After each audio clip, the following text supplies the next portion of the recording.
I think that people sometimes take maximalism to an extreme and stuff their spaces, and I think that it does get to the point of where it will be considered hoarding, that it does get into that hoarding where it's like, oh, I'm just a maximalist, and it's like, you can't walk through your house. There's a problem. And it's like, so in my therapy journey, I'm bringing us back to therapy again.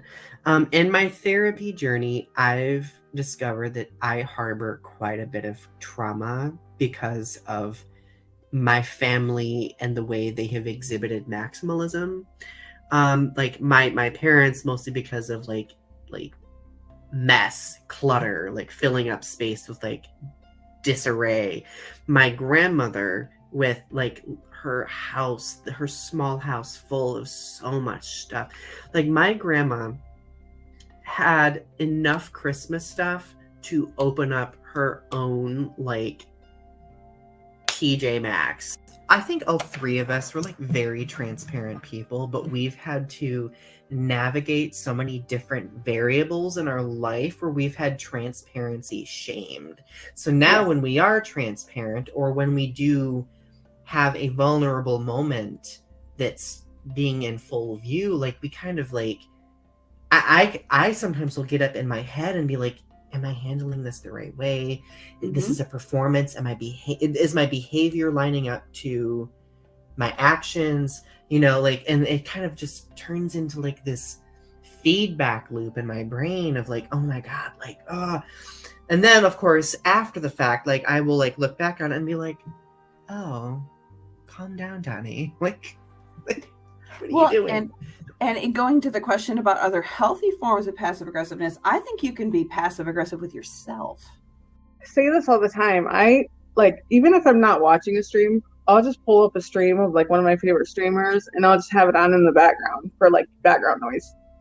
And I'll just lurk, you know, like it just brings me company. Like, cause I live alone and it's lonely sometimes. And I mean, that community, like that streaming community is just amazing. Eat what you want, be intuitive. Don't let anyone tell you what to put on your fork. Just, in the words of Weird Al Yankovic, just eat it. Yeah. Oh my God. That, and I can't remember who told me this. Was it my therapist in college? She said, Donny, your body deserves the resources it needs to sustain itself. I just remember that first episode when we finished. That first episode when we got done and we were like, woo, we did it. We did it. We did the episode. And it's like, how do you feel? I feel really good. How do you feel? I feel really good. See you next week? Yeah. I'm going to do this next week. We're going to do this next week? Yeah. And the next week came and we did it. And it's like, woo, I'm still having fun. Are you having fun? Yeah. I think we should keep doing this until we're not having fun anymore.